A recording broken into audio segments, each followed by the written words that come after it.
Inshallah, I won't take any more time and let the Shaykh start his talk. Assalamu alaikum wa rahmatullah. Bismillah ar-Rahman ar-Rahim. Alhamdulillahi Rabbil Alameen. Wassalatu wassalamu ala ashrafil anbiya'i wal mursaleen. Nabina Muhammadin wa ala alihi wa sahbihi ajma'in. One day the Messenger of Allah sallallahu alayhi wa sallam went to the graveyard in the city of Medina, known as Al-Baqi'.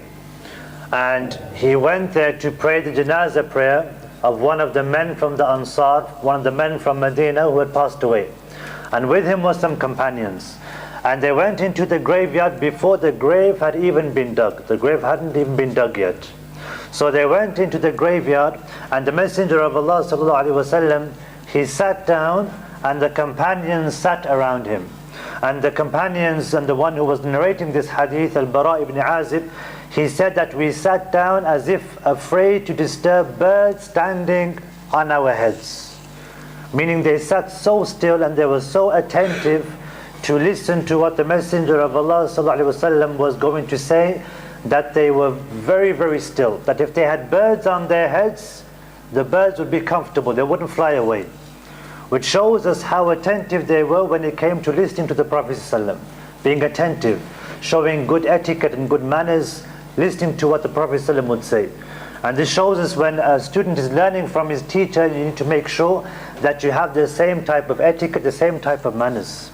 So the Prophet ﷺ, he sat down and he looked towards the sky, and then he looked towards the heavens. He looked towards the sky and then he looked towards the earth. Looked towards the sky and then looked towards the earth. 3 times he did this. And then he looked to the companions and he said to them, Ista'idh billahi min al-qabr. Seek refuge in Allah min azab al-qabr, from the punishment of the grave. And he said this 3 times. And then he himself, he said, Allahumma inni a'udhu bika min azab al-qabr. Oh Allah, I seek refuge in you from the punishments of the grave. And he said this 3 times. So he advised others, and then he did what he advised other people to do. And this shows us whenever we give advice to somebody, we should always take that advice on board and take it upon ourselves to implement what we advise other people to do in the first place, before we advise others. And once he said this, he started to talk about the journey that the soul takes once it's taken from the angel of death. And it's one single hadith. It's a very long hadith, and we're going to be going through just this one hadith. We're going to go through just this one hadith, which talks about when the soul is taken and what happens to the soul when it's in the grave. The Prophet ﷺ, he said that when the believing slave is about to leave this world and enter into the next life, which is known as barzakh, this period of time, not in this world and not in the hereafter, is known as the barzakh. Now what does barzakh actually mean? What does the word barzakh mean? The word barzakh actually means a barrier. The word itself, if you look at the Arabic language, it means barrier.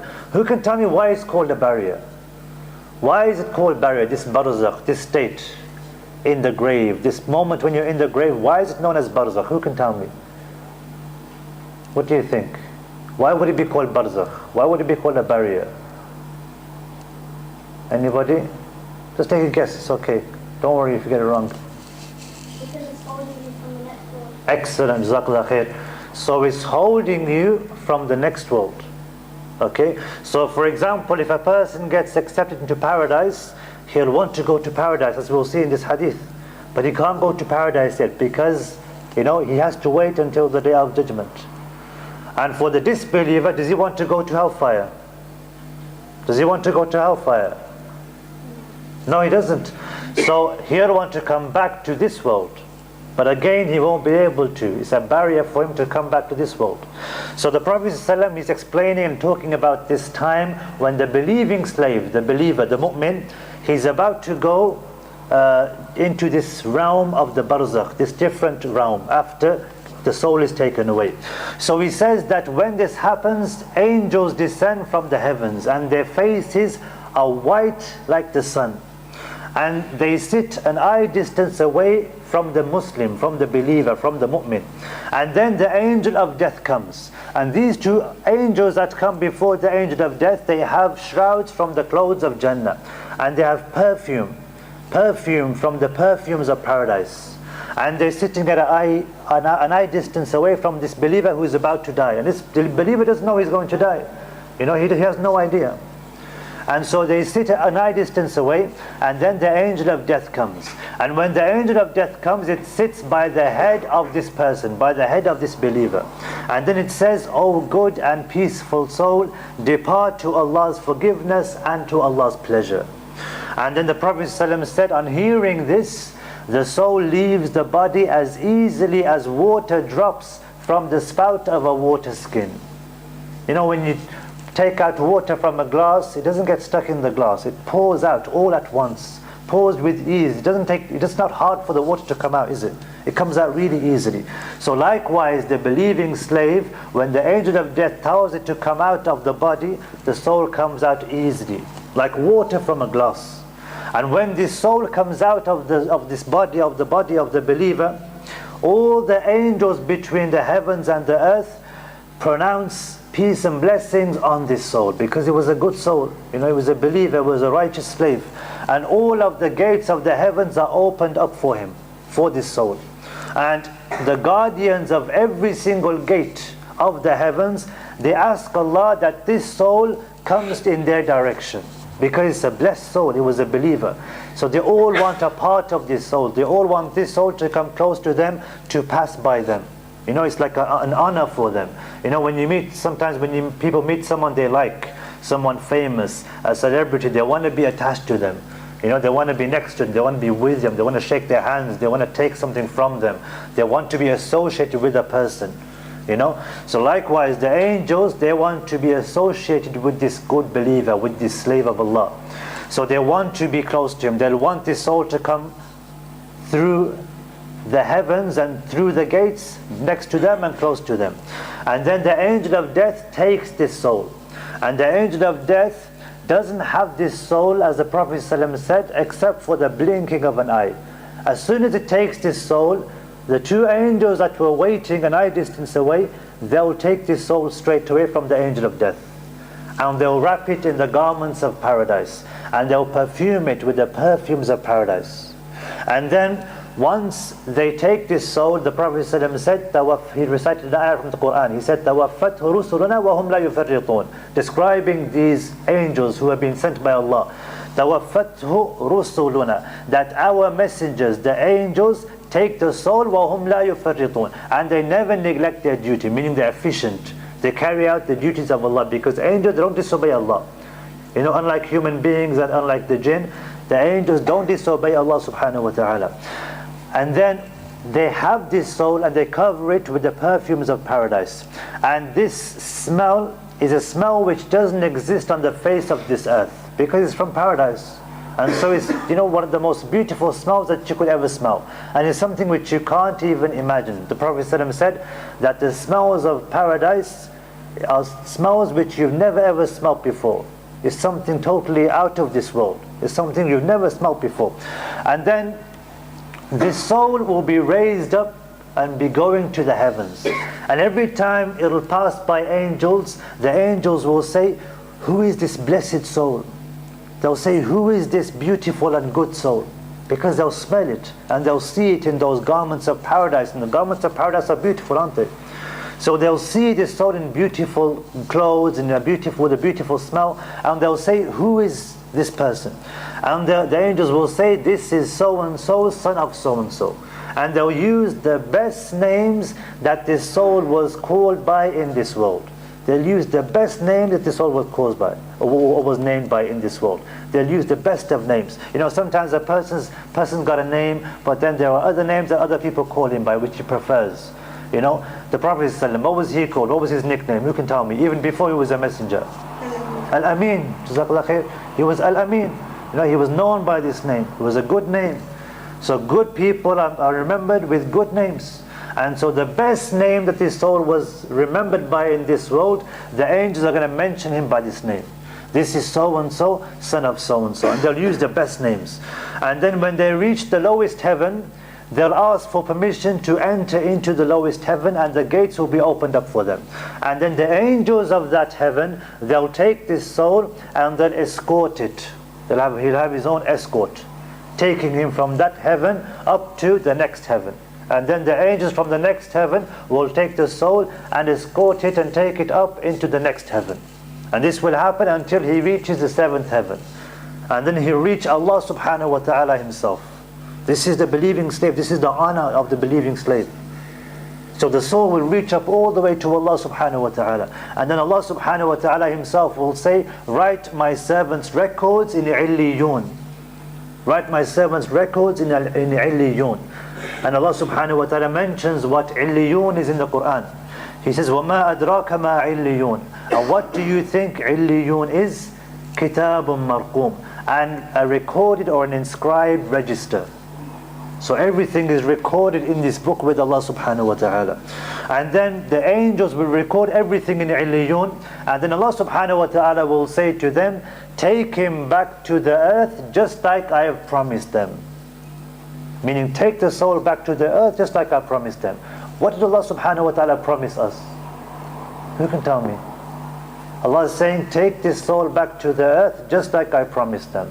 Take it back. Because it's not with the body now. The body doesn't go up into the heavens. Where's the body? In the grave. The body is in the grave. So it's just the soul that's going up. So what has Allah promised? He's saying, take the soul back to the earth because I've promised them something. What has He promised the soul? Every single soul. Minha khalaqnahum, that from it I have created the human being. Allah created the human from clay, from mud, from the earth. وَفِيهَا نُعِيدُكُمْ, and from it or in it they're going to go back. وَمِنْهَا نُخْرِجُكُمْ تَارَةً أُخْرَى, and I'm going to raise them up from the earth on the day of resurrection. This is what I promised. So the soul has to go back into the grave just like Allah subhanahu wa ta'ala wanted, just like He had promised. So then the angels take this soul all the way back into the earth, back into the soul, or back into the body. And then when the soul is back in the body, now the body is in the grave. And the Prophet ﷺ, he said, when the soul is in the body and the body is in the grave, it can hear the footsteps of the people walking away after he's been buried.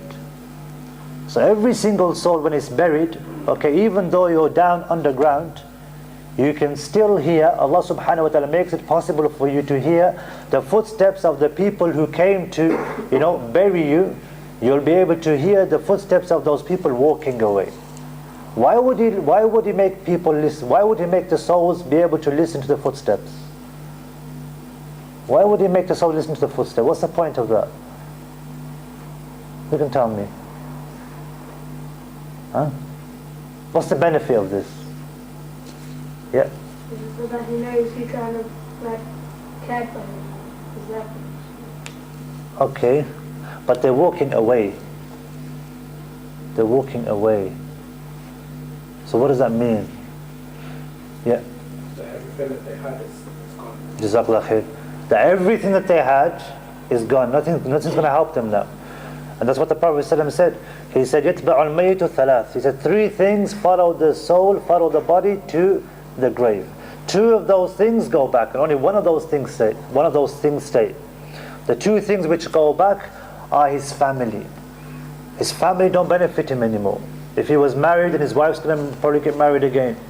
His children are going to carry on with their lives. His family and his wealth. His wealth's not going to benefit him anymore. The wealth after he dies is going to be taken and it's going to be divided amongst his inheritors, those who inherit from him. They're going to take the money. His sons, his wife, his siblings, brothers and sisters, they're going to take all his money. He's not going to benefit. Only one thing, the 3rd thing, is going to stay with him in the grave. And that's his actions. What he used to do when he was alive. So now he's in his grave and the people are walking away, he can hear now. Meaning that's it now. There's no going back. He can't go back now. They can't help him, he can't help them. There's nothing he can do. He's on his own now. And then when this happens, 2 angels approach him. Now he's in his grave. And this is barzakh now. This is this moment of time. It's a different realm. It's a different, place and a different time. The rules of this world don't apply to this time when you're in the grave. It's not the hereafter and it's not this world. It's in between. It's the barzakh.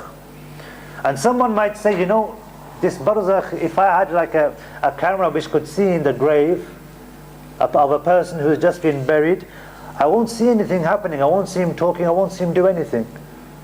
So how can you believe in barzakh? How can you believe in barzakh when I see that nothing's happened to the grave? It's still the same. No one's talking to him. But you know, when, for example, someone sleeps, when you see someone sleeping, he looks fine. Doesn't seem there's anything wrong with him. But that person who's sleeping could be having the worst nightmare ever. He could be having the scariest nightmare. He could be really, really afraid. But can you see it that when you see him sleeping? Do you notice it? You don't notice it, do you? You don't notice him. You don't notice how he's feeling. Or even you, for example, sometimes you're sleeping and you know you're having the worst dream that you could be imagining, like scary dream, the scariest dream. But people can't tell. They can't tell that you're having that dream. You could be scared, you could be afraid, you know, you could be angry, you could be really emotional, you might be crying in your dream. But other people don't realize. And barzakh is a different state, as I mentioned, it's a totally different realm. And so when the person's in his grave and is in this state, two angels approach him and they shake this believing slave. They'll shake him and then they'll make him sit up and they'll ask him 4 questions. They'll ask him, Man Rabbuk? They'll say, who is your Lord? And the believing slave, he'll say, my Lord is Allah. And then he'll ask him another question. He'll say, they'll say, what is your religion? Ma dinuk? And he'll say, my religion is Islam. And then they'll ask him a third question. What's the third question? Who can tell me what the third question is? You only know these questions. Who is Allah's messenger? Okay, very good. Who was that man who was sent to you? Excellent. Who was that man who was sent to you? And so they'll say, he is Allah's messenger. And so then they'll ask him a 4th question. So the believer, he'll get 4 questions. The believer will get 4 questions. The disbeliever will get 3 questions. The believer will get 4 questions. He'll be asked an extra question. The extra question will be, okay, you believed in Allah, you were a Muslim, you knew about Islam, you knew who this man was, you knew all these 3 things. What did you do? What did you do? What were your actions in this world? So that shows us it's not enough just to know about these things. It's not enough to know about Allah, know about Islam, know about Muhammad sallallahu alaihi wasallam. You have to do good deeds. If you don't do good deeds, it's not going to benefit you at all. You know, that's why the scholars, they would say that we are afraid that on the day of judgment we're going to be asked, ماذا عملت بما علمت? What did you do with what you knew? Forget about what you know. Forget about what you know and what you learn and what you study. If you're going to madrasa, if you're learning, you know, from YouTube, for example, or you're learning from a teacher who's teaching you Quran or Hadith. If you're not acting upon what you know, then it's not going to benefit you at all. That's why the scholars, they would say, al-ilmu shajara wal-amalu thamara. They'd say that the tree itself is knowledge. Knowledge is the tree, and the fruits, okay, are the actions. Because the actions are what's going to get you into paradise. For example, what does Allah say in the last ayah of Surah Al-Asr? Wal-Asr. What's the last ayah? What's the last ayah? Can you tell me? Surah Al-Asr. Wal-Asr. Inna al-insan lafi khusr. إلا الذين آمنوا وعملوا الصالحات. MashaAllah, excellent, very good. إلا الذين آمنوا, that everyone is at a loss. إلا الذين آمنوا, except those who believe, وعملوا الصالحات, and they do righteous deeds. So it's not just enough knowing, you have to be able to do good deeds as well. And that's what we're going to be asked in the grave. What did you do? And so the believing slave, and inshallah we ask Allah that we're all from the believing slaves in the grave, inshallah. The believing slave, what will he say? What will he say? He'll say, I read Allah's book, believed in it, and I obeyed it. And then they'll shake him again. And they'll ask him these same questions again. And then he'll answer these same questions correctly again for a second time. And then with regards to the believer, the Messenger of Allah ﷺ, he said, يُثَبِّتُ اللَّهُ الَّذِينَ آمَنُوا بِالْقَوْلِ الثَّابِتِ. In the Quran, Allah says that Allah keeps the believers firm with firm words فِي الْحَيَاةِ الدُّنْيَا وَفِي الْآخِرَةِ, in the life of this world and in the life of the hereafter. So what he's going to say in the grave are firm words. Allah will make him firm because he was firm in this world. You know, he never used to disobey his parents, never used to take drugs or drink or watch things he shouldn't be watching or saying things he shouldn't be saying. So he's obeying Allah subhanahu wa ta'ala, and he's strong in his faith. And when he's strong in his faith, when he's in the grave, Allah subhanahu wa ta'ala is going to make him be able to answer those questions correctly. Even though he might be afraid, but he's going to be firm in what he says because he was firm in this world. But it's different to the disbeliever. And then when he says these, when he answers these questions and makes these statements and he answers these questions correctly, the Prophet ﷺ, he said that a caller will call out from the heavens, and this caller will say, my servant has spoken the truth, so provide him with furnishings from Jannah. So he'll be given furnishings from Jannah, clothe him from Jannah, give him clothing from Jannah, open for him a door to Jannah.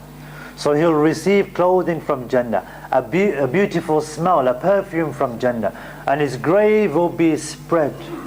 His grave will be made really vast and really wide for him. Nice and wide for him, like a huge king-size bed. Maybe even wider than that. The Prophet ﷺ said, as far as the eye can see. That's how wide his grave is going to be. It's going to be like a huge, enormous bed. He's going to be relaxing in the grave because he was a believer. He'll be really, really comfortable.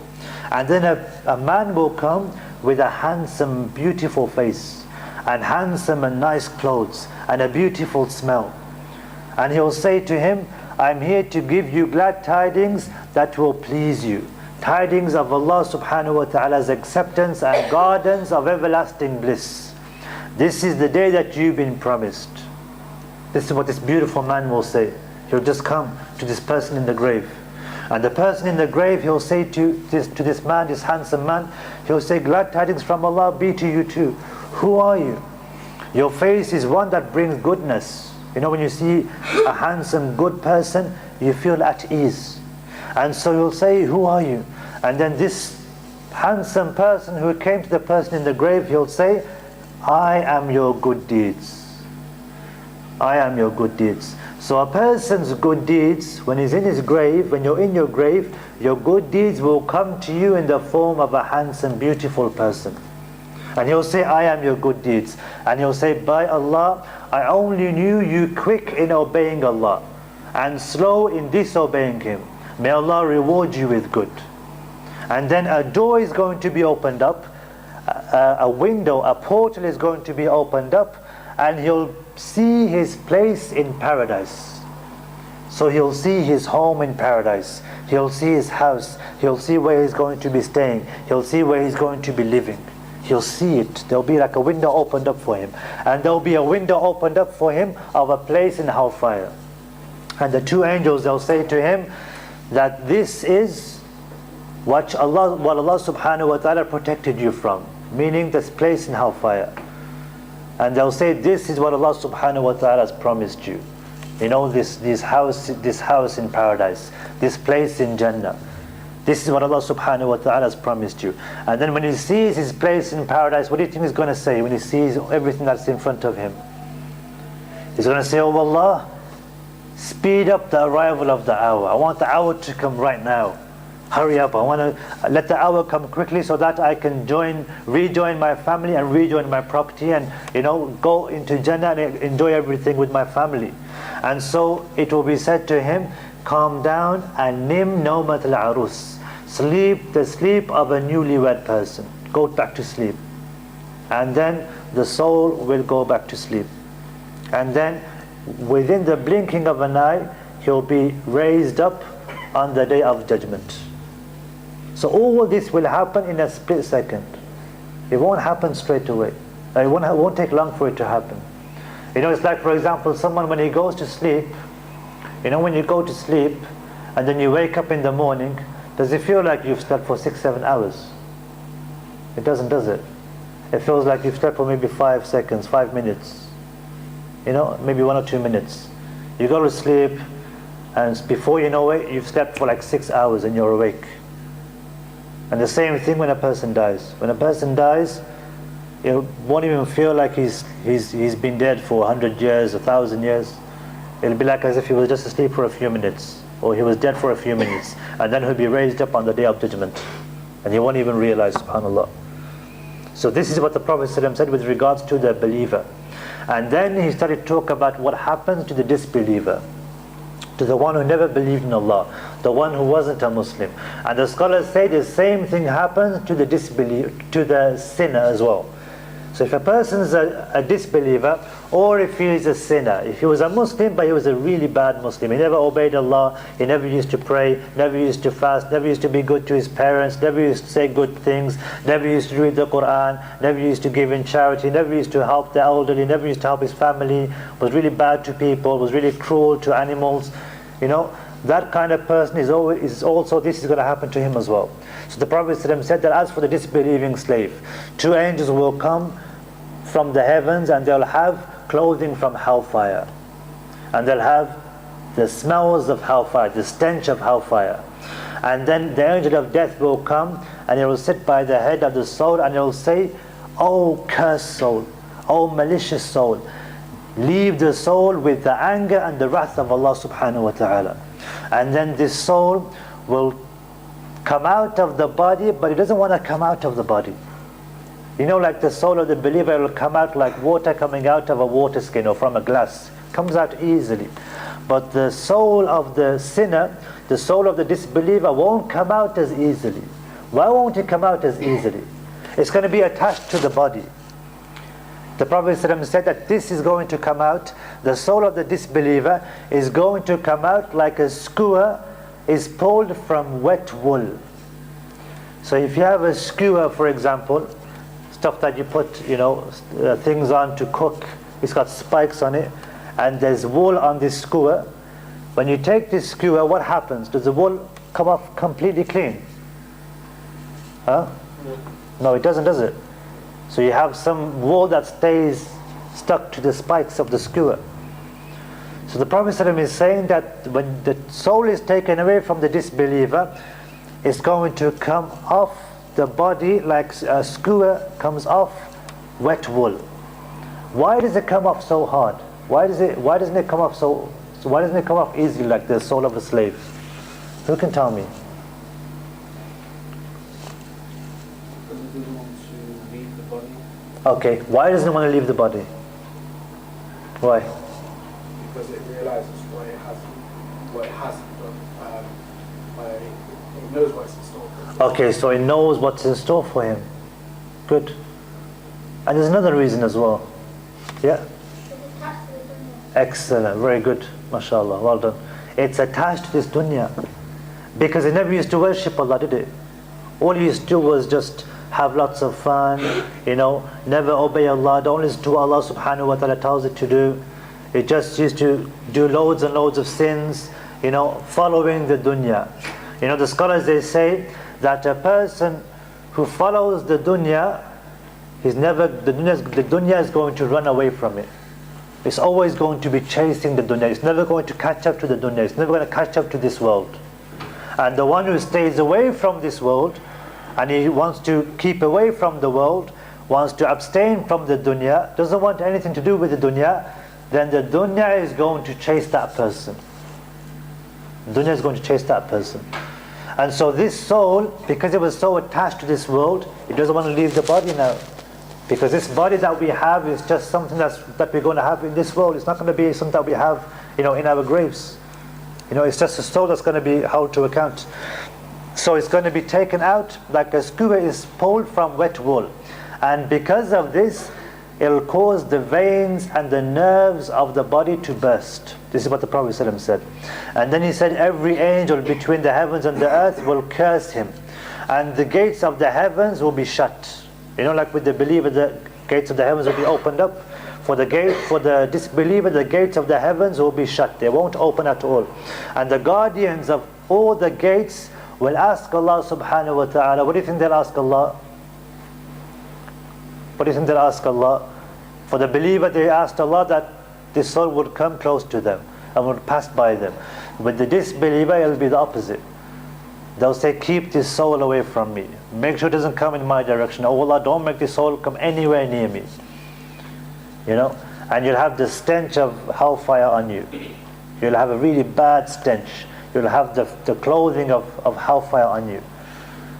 You know, imagine you see someone who looks disgusting, smells disgusting. You don't want to go anywhere near him. You know, he walks down the street and everyone just stays away from him. There's like a big gap. No one wants to go anywhere near him. Can you imagine how that person would feel? He'd feel so unwanted.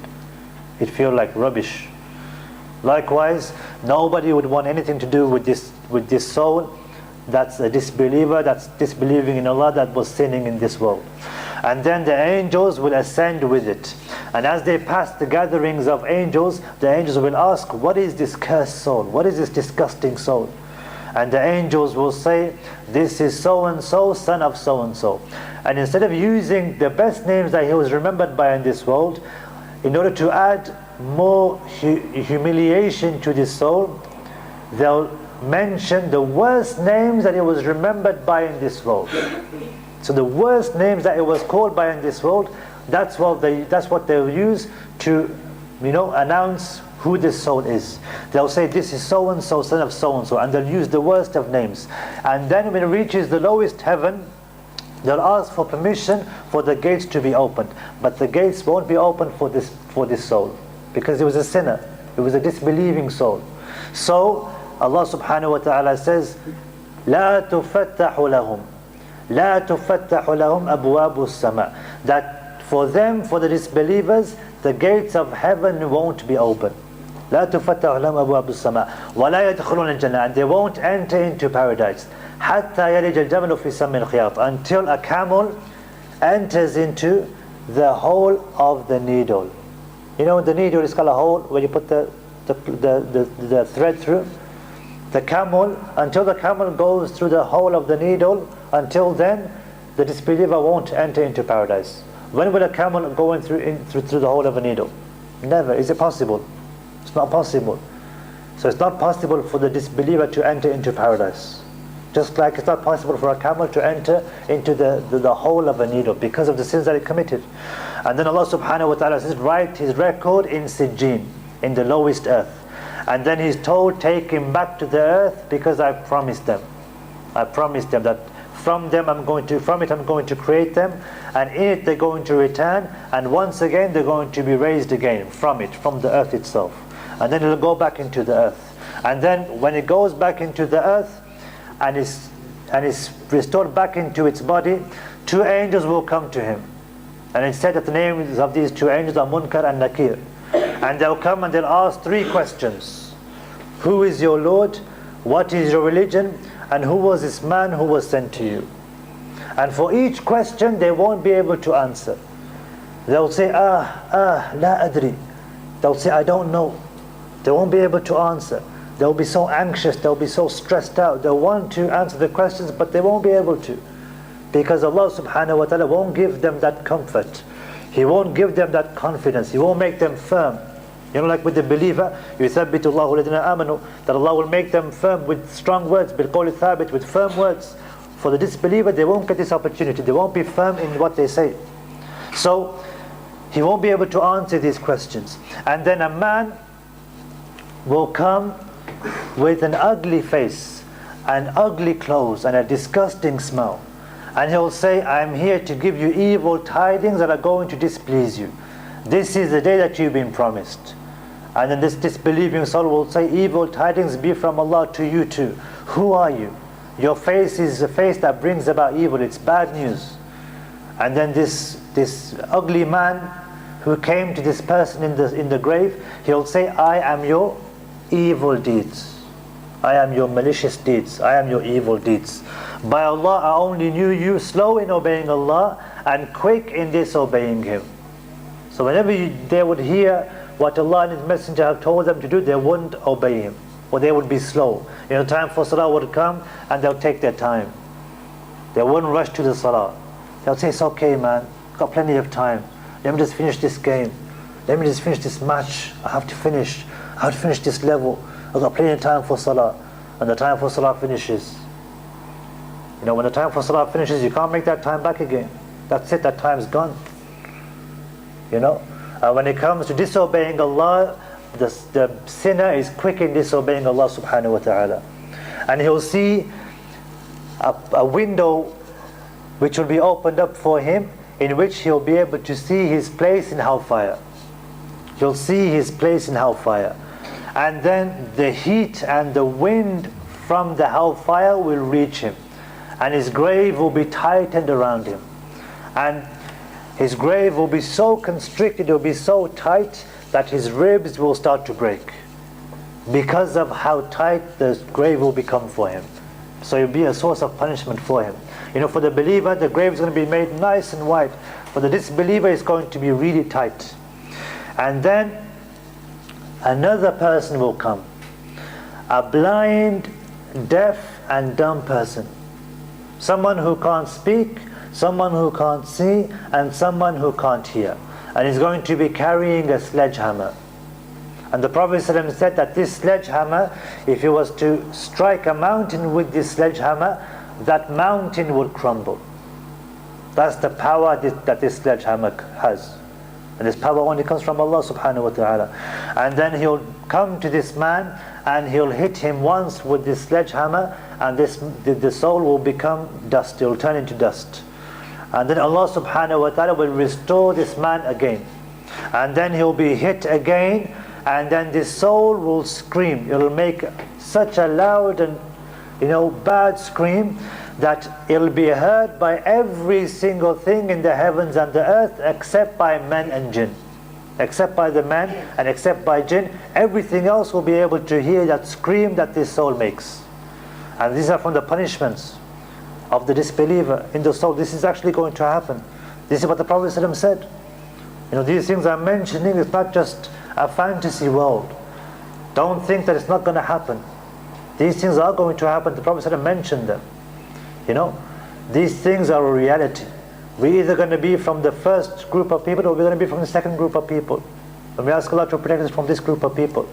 But this is going to happen. Don't think it's some type of something that's going to happen, never going to happen to us, or it's something far, far away. Because death is going to come to every single one of us. So it's important for us to think about these things. And then a door is going to be opened up to him from the hellfire. And he's going to be given furnishings from the hellfire. And he's going to be given clothing from the hellfire. And then he's going to say, oh Allah, don't let the hour come. I don't want the hour to come, because it knows what's going to come to him. He knows what's awaiting him. Punishments of the hellfire. And this is what's going to happen to the disbelieving slave. Now I want you to think about, if you're going to school and you're at the end of your year, or you're going to university, or you're going to college, and you've got an exam to do, or you've got a test to do. And one day the teacher comes into your class and he says to you, you've got a test coming up. Next week you've got your test, end of year test, very important. And I'm going to write all the questions that you're going to have on the test on the board behind me. Here are all the questions. What are you going to do? You're going to think, this is excellent, man.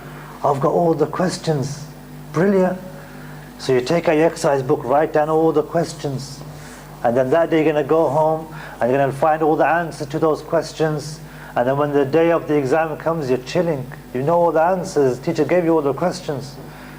You've got all the answers right there in front of you. The day of the exam comes, you ace the exam, you get 100 out of 100. Sorted. Job done. Allah subhanahu wa ta'ala and His Messenger sallallahu alaihi wasallam, they've given us the questions that we're going to be asked. They've told us the questions we're going to be asked on the Day of Judgment. Now it's up to us to be able to answer those questions. And it's more important than any exam you're going to get in this world. This world itself, your life itself, is a test from Allah. And the questions are going to be asked to you in the grave. And you know what these questions are. Who is your Lord? What is your religion? Who is this man that was sent to you? What did you do? What did you do with your knowledge that you had? So all you need to do is learn about Allah, learn about His Messenger, learn about your religion, what Allah subhanahu wa ta'ala wants you to do. And inshallah, if a person does this, then you'll be from the first group of people, from the believers. Straight away you'll be able to answer with no doubt in your heart at all. And you'll be able to enter into paradise. The Prophet ﷺ said that the believing slave, when he's in the barzakh, when he's in the grave, after he passes this test, after he answers these questions, his soul will be put into a bird of paradise. And that bird will be flying in paradise. So that's the reward that a person will get if he answers these questions correctly. So we ask Allah subhanahu wa ta'ala that He gives us the opportunity to be able to answer these questions correctly and firmly without any hesitation when we're in our graves. سبحانك اللهم بحمدك أشهد أن لا إله إلا أنت أستغفرك وأتوب إليك. Jazakallah Shaykh for a very important reminder regarding what would happen.